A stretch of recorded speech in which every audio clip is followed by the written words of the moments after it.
Welcome back to From Living in Silence to Living Out Loud. I'm your host, Talli Dolge. Today we're going to dive into a conversation that most of us in our lifetime will either deal with personally or, of course, know someone in this capacity. Our topic today will be surrounding mental health in the workplace and changing the conversation surrounding mental wellness. This is a conversation that I personally had many sleepless nights over and had many days where I didn't know if I was going to be able to make it into work. So I've seen firsthand some workplaces that have done some incredible things to support mental health and wellness and their staff and leadership. I have also seen some extremely dehumanizing and discriminatory practices as well. But today, we're going to focus on how we can improve the system and get workers the right resources they need to be healthy and productive and feel supportive and heard. Since we spend such a large majority of our time in the workplace, this conversation is really long overdue.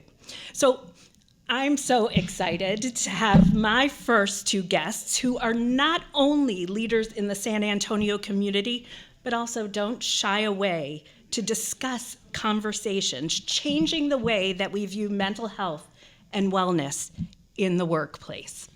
Full disclosure, these are two of my favorite people, and every time I have a conversation with them, I get more excited because of their transparency and their authenticity. These two incredible women are leaders in their industry and will bring to light some of the ways that mental health impacts their organizations that they represent. The best part is that they're never afraid to have tough conversations, and I'm really excited for that. So today we have Marina Gonzalez, CEO of the San Antonio Hispanic Chamber, and Jamie Kowalski, Vice President of Corporate Relations at the RK Group. But before we get into this conversation, I'd like to give you a brief understanding of what we're looking at surrounding mental health in the workplace. 63% of people are a part of the workplace globally. More than $1 trillion is lost annually, and over 12 billion working days are lost due to mental illness. The World Health Organization stated in 2019 that 15% of the workplace is living with a mental health challenge. This was before COVID, let me remind you. So we still don't have the full scope of what's going on since COVID. COVID triggered a 25% increase in generalized anxiety and depression worldwide. Yet, we're still stigmatizing mental health in the workplace. The World Health Organization and International Labor Organization have called for concrete action plans to address mental health concerns in workers. So, some of the biggest challenges that workers are facing surrounding mental health in the workplace are discrimination, bullying, inequality, loss of responsibility, alienation, physiological violence, and harassment.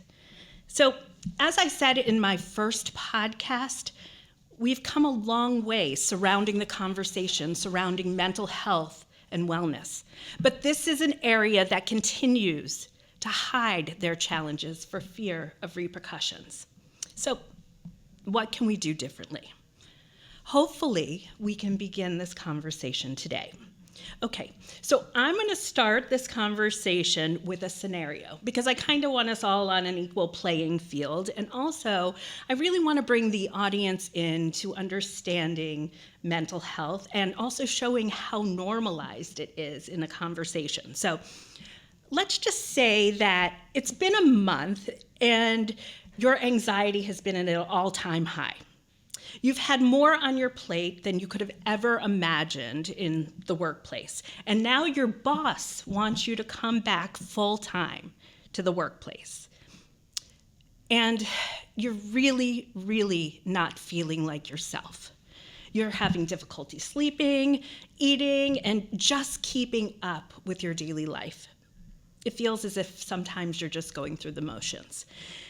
It's come to a point where you think about when you go into work that you just get sick to your stomach and you start to feel stressed or anxious. You decide to finally use a sick day because going into the office is something that just doesn't seem possible today. So you have a hope that this day of rest will renew your strength to get back to the office. So the next morning rolls around and you did not sleep again the night before. And you can't just bring yourself to go. What do you do now? Is there someone at work that you could talk to? Do you feel if this is brought up, do you feel that this employee would be looked at differently by leadership? This is a scenario that affects so many. And we talk about burnout rate. Burnout is what's happening at every level and at a pace that we can't seem to get ahead of. And our mental health is suffering. So let me ask my guest, Jamie, we're going to go with you first. How would you suggest that an employee should address their leadership over a mental health and wellness concern like this one? And my second question that follows that is, do you think leadership will listen and not penalize the employee for bringing this to life? It's a difficult scenario for anyone to be as open and honest, to have that conversation, knowing that living in that fear of being stigmatized. I would hope in this situation that the employer is someone that you can be open and honest with, to say, this is what I'm struggling with, and let's figure out a way that we can help that. But it's overall just giving someone that space to be able to have that conversation and voice their concerns should be the striving for every employer in every leadership position, is knowing that you can have an employee that can come to you and say, I am struggling, I need your help. And how can we fix this? And still be productive and still come into work or take care of the job that you're doing, so that you can feel productive and bring home the paycheck or whatever it might be. Yeah, absolutely. And I think that this is something that a lot of people are grappling with on a daily basis. Marina, what about you? Yeah, no, I mean, this scenario is heartbreaking. I think so many of us have either seen an employee or colleague go through that, or maybe going through it ourselves, right? Mm-hmm. And we need to be very cognizant of that. It is our job as leaders to create a welcoming environment. And to Jamie's point, as leaders, I would hope that when you back up into the policies and procedures that you have as an employer, that those support this type of scenario in a healthy and productive way. It is to no one's benefit to push your employees into burnout or to not support them through a hardship, just as they would with any other illness that they might, or ailment that they may have. For example, gosh forbid that the scenario was this person was in a car accident and broke their leg and couldn't drive to work, right? They didn't have the ability physically, so you had to make an accommodation and say, you know what, work from home while you are recuperating physically. To me, I view it the same. Mental health should be viewed in the same light, that if you're struggling, we need to be able to address it as such, but we also need to respect the employee's privacy. So for me, the scenario first and foremost is, have I created a welcoming environment in which we can have the conversation, a rapport and respect, a mutual respect, respecting environment, to where this employee knows if they come to me in confidence and share what they are comfortable sharing, right? Not me pushing for answers or asking or violating HIPAA laws. Let's think about that for a moment. I'm sure we'll chat about that too. But that's the most important, is when you're talking about what's going on right now in the workplace, which in so many ways, COVID has wrecked so many lives, right? And it's really turned our world upside down, but it's also created opportunities, right? Where this has made this has pushed it to the forefront, that's been bubbling for years, kind of boiling for years, and hasn't really come to the surface, and it forced it to the surface, the conversation about mental health and workplace environment. Absolutely. So, Jamie, have you seen the conversation around mental health and wellness change since COVID, I mean, you have been working, of course, in an incredible company with a lot of people who've continued and have not been virtual. So has something changed? I think that there has been a shift and a move toward more understanding. And like Marina said, those policies and procedures can always be updated and analyzed and worked through. But, we're in a business of celebration. That's what we want to do, is to celebrate from birth to death, we always say. So there are those, everything in between. We have events on the weekends, events on holidays. So that idea of burnout is even more prevalent without COVID being involved with it. So giving those times and opportunities to have the conversations and/or have those breaks. Take your time. I know you're going to work on a holiday, but maybe the next holiday you don't have to work, or we have more time commitment to January or in the summertime to give you a little bit more of a break, to not push you to a point and I can't burnout. wait It's till hard. we get into the conversation about work-life balance, because I don't think anybody knows it, and I don't think the women at this table know it that well. So we're going to talk about that. But Marina, why do you think employers are nervous or intimidated to bring up the topic surrounding mental health and wellness in the workplace now? Yeah, I think I would answer that in two parts. One with my attorney hat on, which is we're always cognizant of, as employers, as the risk to monitoring the risk to the company that you're running or responsible. Whatever your respective role is, you've got to make sure you're protecting the organization and protecting what you're all striving to accomplish there. And so I think there's probably some fear there of not knowing where those boundaries are, of what you can ask, what you should be asking, what you should not be asking, what may create a hostile or a discriminatory environment, for example, by asking the question. And I think that it's come to light more now in terms of dealing with, for example, an employee that's pregnant, right? Mm-hmm. So we've kind of gotten a little bit further in that conversation as to what's acceptable and not, right? And I would think that maybe has happened over the last 20, 30 years. Now, we still have work to do, and I know that's a separate topic, but I use that as an example to say if we were willing to figure out where those boundaries are, we need to do the same here with this topic, because it's all going to come down to the health and wellness of your employee. Absolutely. And as employers, you've got to put those people first, right? That's why we're here, and the best of us leaders are going to try to do that. Yeah. So I think that number one, it's fear, right? It's the unknown. Mm-hmm. And then number two, it's probably what that individual leader is personally comfortable with sharing. They may not be on their own journey of mental health or have that self-awareness, right? So they may not be able to identify in another person that they are struggling or know how to approach that. They may have grown up in a home where you didn't talk about your feelings, right? You just stuffed it down, or hey, don't worry about it, or hey, you're at work, this is not a place for that, where they had this dichotomy, or they've compartmentalized to the point where it's hard for that self-reflection to occur in order to be able to show up present as a leader, to see that in others as a component of taking care of your employees. Yeah. So I would answer that in two parts. Yeah. So let's talk a little bit as leaders about being self-reflective during this period of time. Do you find that to be something new in the workplace, Jamie? Like that leaders have to have the opportunity to say, how am I doing? Like, what am I, what am really looking at themselves, where I think before COVID, I'm going to say very candidly that I think a lot of us were like, go, go, go, go, go, and not have a moment to think about ourselves in the way we're reflected to our employees.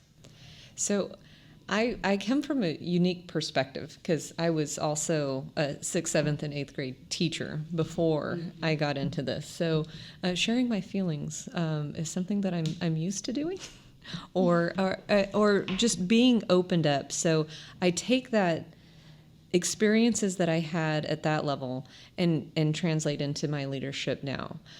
So I am very open and transparent with, like, I am struggling today, and it's okay to not be okay. And that might be unique for some other leaders, and I know that we have several across the board that are like, no, we just, like you said, don't share that. That's not something how we were brought up. But I always try to go into a conversation very open and honest. And to Marina's point, when you say, like, I also need to know those boundaries and say, I can't overstep. That's where I don't want to start asking questions that may be too personal that would cause there to be any kind of concern of discrimination and or discomfort, right? I don't want to do that, but I am a habitual oversharer, so it does. Well, I love that about you, and I think that's why we all get along so well. But Marina, I mean, really, what does this look like for you in the workplace to have, to have to be vulnerable? I mean, look, vulnerable is a really fun thing that I know that a lot of us don't like to talk about, but is it something that has to happen in order to connect? I believe so. Yes. My personal philosophy is yes. As a leader, there's many great books out there on it, obviously. And if any of you are nerds like we are here, I know we all read them. But let's take Brene Brown, right? Very popular book, kind of took that to the forefront and made it very much attainable on how vulnerability is powerful.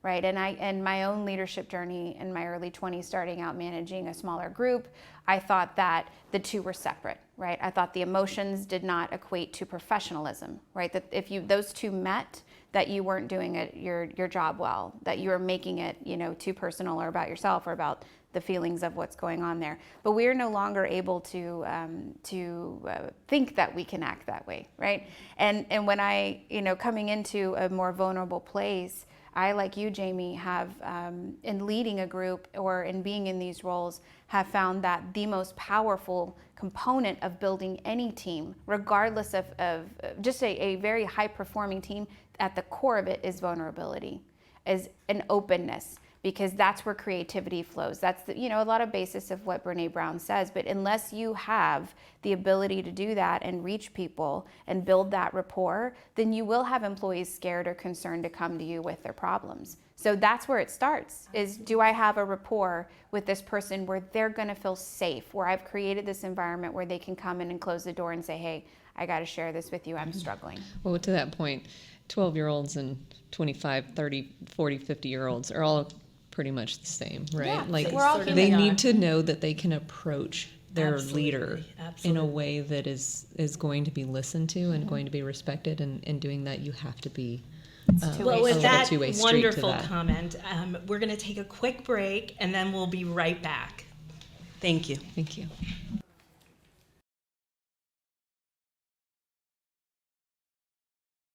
News, weather, mental health, true crime, and all things San Antonio. KSAT has a podcast for everyone with a local twist. Tune in daily for the day's top stories on KSAT News Now. Or learn more about South Texas weather phenomena with Whatever the Weather. Deep dive into mystery with true Texas crime stories that happen right here in our own backyard. And count on the KSAT Explains team to answer some big questions about San Antonio. Plus, our newest edition, Living Out Loud, making mental health easier to tackle in San Antonio. Find us anywhere that you get your podcast. Be sure to subscribe so you never miss an episode. Or watch the video versions on our KSAT YouTube page. Remember to subscribe there too.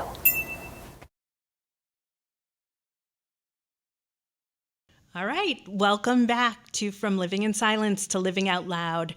Now we're just going to get started again. Really, I want to start to address mental health, the way we address physical health in the workplace. This is something that is long overdue, but is something that's still not being done correctly. Again, it's, Marina, based on the fear that you had discussed, but what are some things, in some ways, that we can start putting mental health on the same playing field as we do physical health? So again, giving you an example of this is, if we have somebody who works for us, who has been diagnosed, God forbid, with cancer, the way we handle that in the workplace is with such love and compassion, and we really show up for that person. But what happens when you have somebody come in and they're honest and open and say, you know what, I've been dealing with depression. I haven't been able to get out of bed the way I used to. what does that look like? And why are we not looking at it in similar circumstances as if somebody was telling you the same compassion? I think that's the big word here. Are we being compassionate towards people with mental health? So Marina, I would like to start with you. Yeah, absolutely. So this I think is where it starts, right? Those conversations, but also the approach and how we're viewing mental health. It should be, it is physical health. Your brain is part of your body, right? And that's the argument that's been made, and it makes a lot of sense to me. I've also, seen many a struggle in my personal life and family life and work life with mental health issues. So there should be compassion. I can't answer why other people don't see it. For me, that's really more that self-reflection piece. I think there will always be some people that maybe just don't get it, just in the way that there are some people that won't be compassionate to a coworker that does have cancer. Maybe they think, well, you know what, you work here, you should get your work done, period. There's always going to be a group of people that think that. So I think we focus on the positive, and we focus with who we can work with, which is, I do think, the majority of people. And now, like I mentioned, with pandemic giving the opportunity to open that door, now's the time to do it, right? This important conversation, which I want to thank you for not only having us here today, but for having this topic front and center. Because it's these conversations here and the people listening that are going to hopefully take that and take it to the next level. And I know you have your question. I wanted to touch on kind of how you address it first, which is that environment in your work environment. The easiest way, from my opinion, is where to start. Look at your employee handbook. What does that say? What does that say? Are you requiring people to give you a doctor's note every time they're out for an extra hour? Are you requiring after a 3-day leave that they explain to you why? Are you that type of leader that wants to know why, or maybe you're being a little nosy? Because the way I think is a healthy approach, and I'm no HR expert, and I'm not giving HR advice, but I'm giving my experience and what I've found to work best for my team members and who I've worked with, is maybe you don't have particular designations for why people are in and out of the office. Why are we still doing this?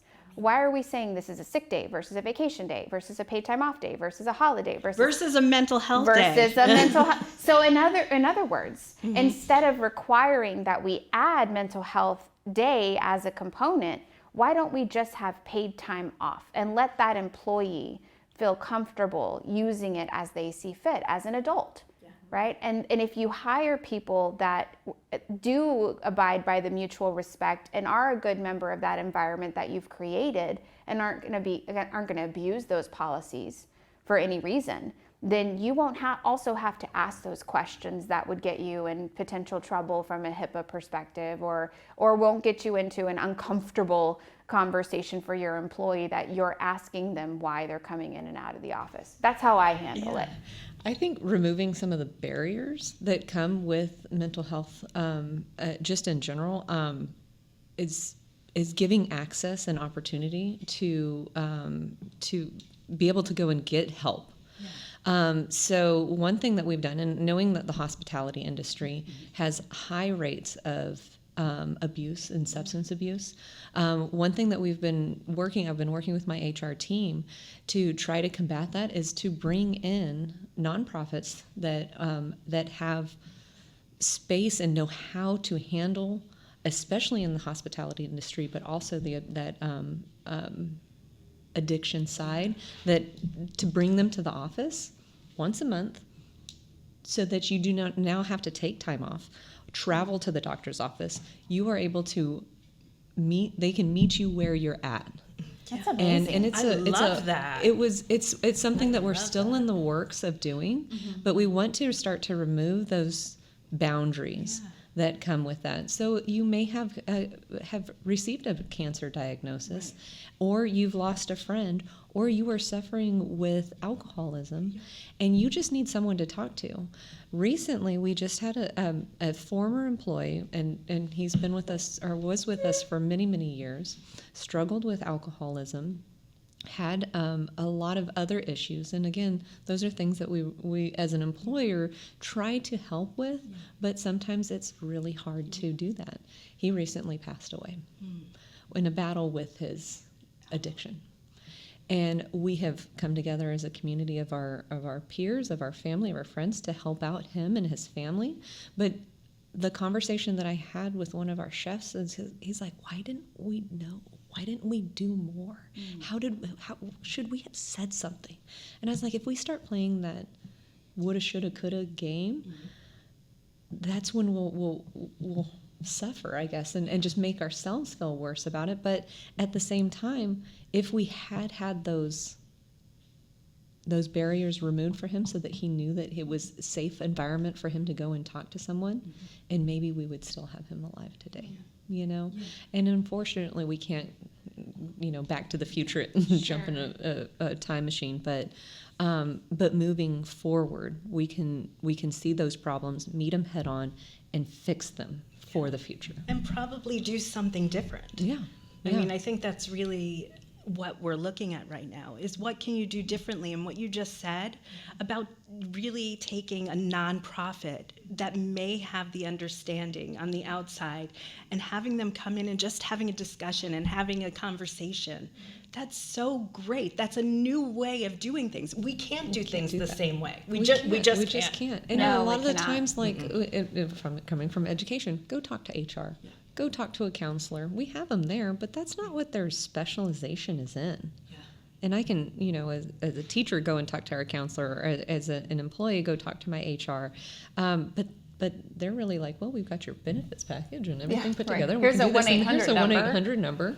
But you're still going to have to take time off of work. You're still going to have to go and travel. And so let's, as a collective, kind of start to have that conversation, you're right, to remove those barriers. I think You're that's bringing really- the resource to the workplace, which totally is huge. are. And that's one of the things that I wanted to ask you both is about new resources. What are the resources that you're providing now? And then what would you also want to bring into the workplace? Jamie, you're doing something really new and exciting, and That's I'm so so cool. proud of you. I think that's amazing. That's so cool. Well, at the Hispanic Chamber, obviously we are the hub for resources for many small businesses in our community, and particularly those that are either run by or employ a majority of Hispanics. And given that we're in San Antonio, that's most businesses here, right? And with the honor of being able to help, one of the things we did last year was the Center for Healthcare Services, as a partner of ours, we did a lunch and learn on mental health in the workplace. For the first time, we're taking on this topic. And again, it's a drop in the bucket of just a step in the right direction, I guess is the best way to say it. But hey, this is not something I would have seen a chamber do 10 years ago, let's just say, for example. We're very much, you think of traditionally what we'd focus on is access to capital, economic development, what's going on in our ecosystem from a business perspective, how to get, grants and loans, all that good stuff. But we have to go beyond that now because the focus has shifted after our great resignation, right? The focus has shifted to the workers, our working environment, and what we can provide in order to retain talented employees or retain dedicated employees that need some help. And I can give an example. I know Please, I would love to hear an example. We were asking about examples. Yeah. I can give an example from a few years ago as a CEO at a nonprofit. And I had one of my VPs, who high performer, dedicated employee, had been there many, many years before I had joined the team, head of her department, all of that good stuff. Also a mom of 4 kids, married, busy home life. And I noticed there was about a month where she started declining in performance. Right, and then she started to, her attitude changed at work. She wasn't happy. She was kind of snipping at people, and I started getting complaints from her colleagues that, her attitude was affecting, that it was not only, they were more concerned, right? It was different. She was always very happy and go-lucky and pleasant, and she started becoming more withdrawn and unhappy, and you could tell. And that example, I remember, we had a weekly one-on-one. So in part of that, towards the end of the meeting, there's always at the end of my agenda a resource. Like, what do you need to professionally develop or personally develop? What can we work on there? That's just an important component, right? And I remember politely and trying to bring it up in a way. And I even thought of like, okay, how do I bring up this topic with her without offending her or without her looking at me saying, what are you accusing me of? And being defensive. And how do I be vulnerable with her so that she can tell me what's going on or feel comfortable to share. And it ended up me saying, in a sense of, hey, I'm concerned. I'm concerned about you. This isn't normal for you. I've been working with you now 3 years. Your track record's always been XYZ. I'm just noticing this. Is there anything I can do to help? Do you need anything? And it was just a question. If I'm wrong, I apologize. But I just am noticing this, and I want you to know my door is open and you can talk to me.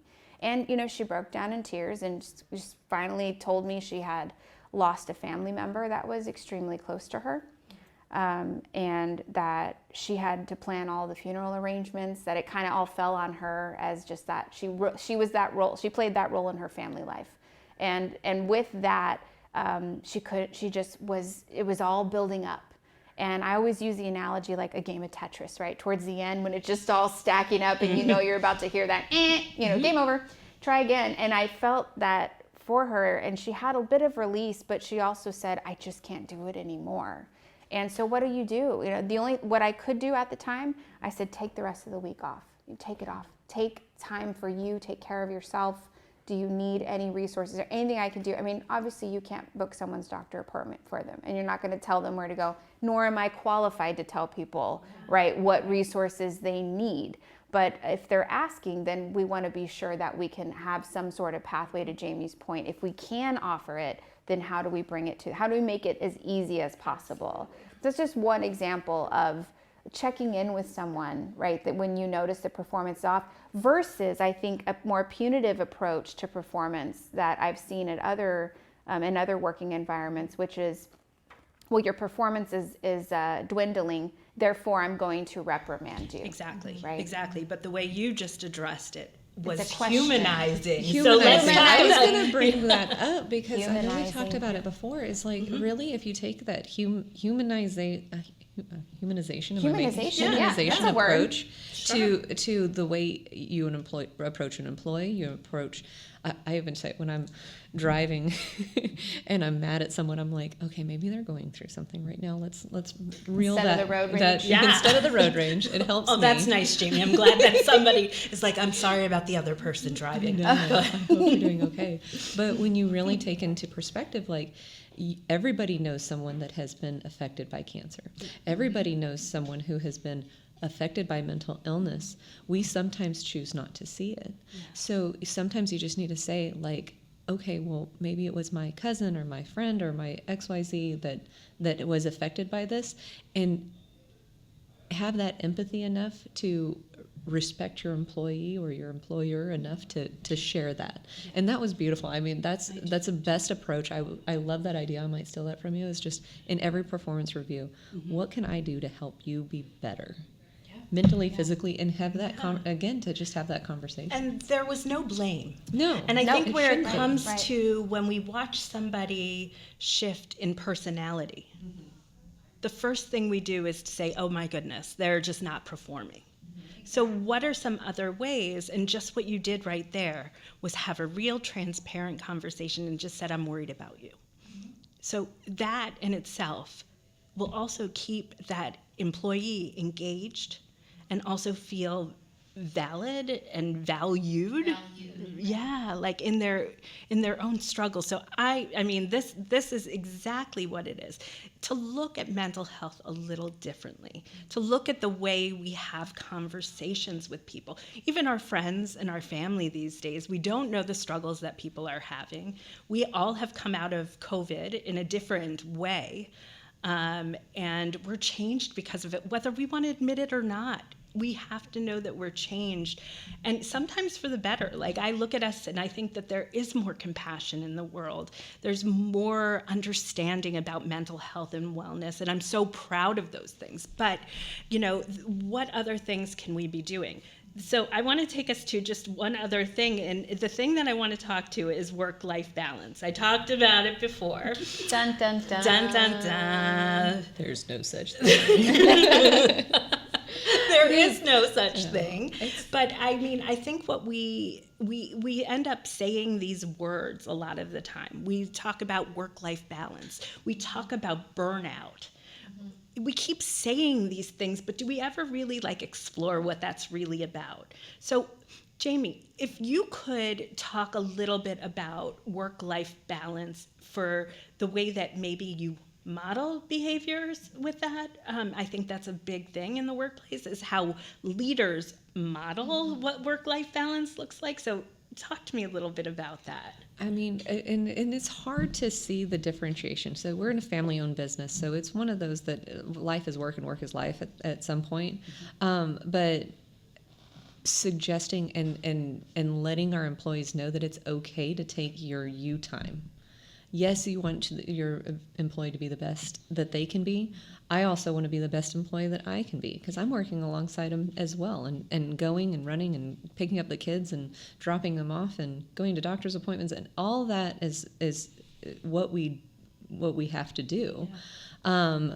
But like you said, giving someone that vision of, you do not have to constantly be blended. You can have that separation. Go home and forget about it for a little bit, and then come back to it. I think that's part of the problem with, coming from the education background and from work here, we are so attached to our phones, right? We're so attached to technology. We need We're to talk about that. You'll so come back connected with all of it. Yeah. So it's hard to separate the two. I have 4 different email accounts on my phone that I can, oh wait, they just sent me this. Oh, and I can review it all night long. Right. But you have to be very cognizant and say, I've got to shut this off. Yeah. And say, it's okay if I don't respond to that email right now, although I will respond to it. So I'm sorry, I can't help it. I know. I think, but so that's a really important thing, and I think one of the subjects that I'm going to be addressing in this podcast to come is technology and mental health, because boy, oh boy, please, we're so attached, and I'll tell you, I feel so. It feels like it's like my worst enemy and my best friend, having that. So that's a big piece of it. It is. But so, Marina, what boundaries? I mean, if you're going to talk about work-life balance, what kind of boundaries can you put? Oh, well, boundary is my favorite word. First of all, So. Look, there's no cookie cutter answer for everyone out there, because people are in different industries. Like Jamie's talking about these maybe non-traditional business hours that you guys have in the event world. That could be up to 2 a.m, right? They're in a wedding or a party for someone. I have this topic, I'm glad we're talking about it, because I refuse to buy an Apple Watch to go with my Apple phone. I know Jamie's rocking hers today. I don't have one. Everyone that I know, including family members, have them and they love them, and I get the benefits, and I've thought about it, and I ultimately decided, no, I do not want one. I won't buy one, and it's not because it's not a great product.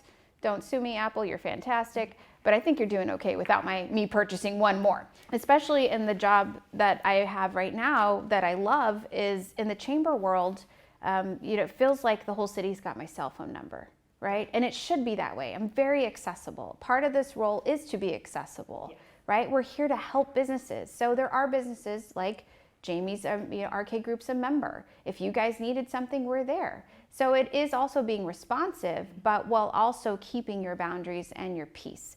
So what's important to me that we try to model, and nothing's perfect, right? This is not a perfect model, but I also have become more assertive with my boundaries lately, which is I've got to tell people how I want to be communicated with and treated, right? So when I onboard a new employee, or when I do my annual employee retreat, for example, I have a 7 to 7 rule.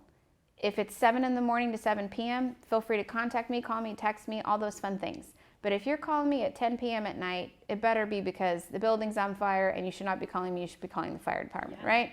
Because I can't go put it out. But thank you for letting me know. So I try to emulate that, and I really try to lead by example. I also have I've found creative ways, especially with this workforce, our workers that we have, or maybe our younger workforce that have these demands. There's so many articles about that, that if you think you're going to come run your business the way you did pre-pandemic, you're nuts. It's not going to work. You've got to change or get out of the way. There's a great quote about it that I won't, botch and mess up here. But that 7 to 7 rule is one of them. I also, Sundays are sacred, not just in a religious way, whatever you practice out there, but sacred for self-care. Self-care Sundays, it's simple to say, but it's harder to do. But that I have a hard rule on. There will be no work calls on Sundays unless, of course, there is an extenuating circumstance of which I have yet to Jamie, find. what kind of boundaries do you set up before we end? Do you put any boundaries? No, I agree with the 7 to 7. That's a great idea. We try to adhere to like the business hours, but you never know when there is an emergency. I need you to feel free. One thing that I have done on my phone is put the bedtime at 8 o'clock. Oh, yeah. That's a So good that one. no one Do can not do not disturb. That has significantly helped me to be able to say, now I know I've got the visual reminder to stay. Wow. So maybe it's how technology can help us. That would be Can great. help our mental That's health. what we can do. But I mean, first of all, I could go on forever with the two of you. You have been remarkable. I've learned so much. I've learned a lot about how we could do things and do things better in the workplace. So I would like to thank both of you so much. And honestly, you're both coming back. There is no way you're not. We're going to be able to talk about technology and we're going to have a great time. But for all of you, thank you so much for joining us today. Please log on to ksat.com for more tools and mental health resources. We can't wait to see you back here in our next month's episode. And remember, I go through it so you don't have to. Thank you and have a wonderful month.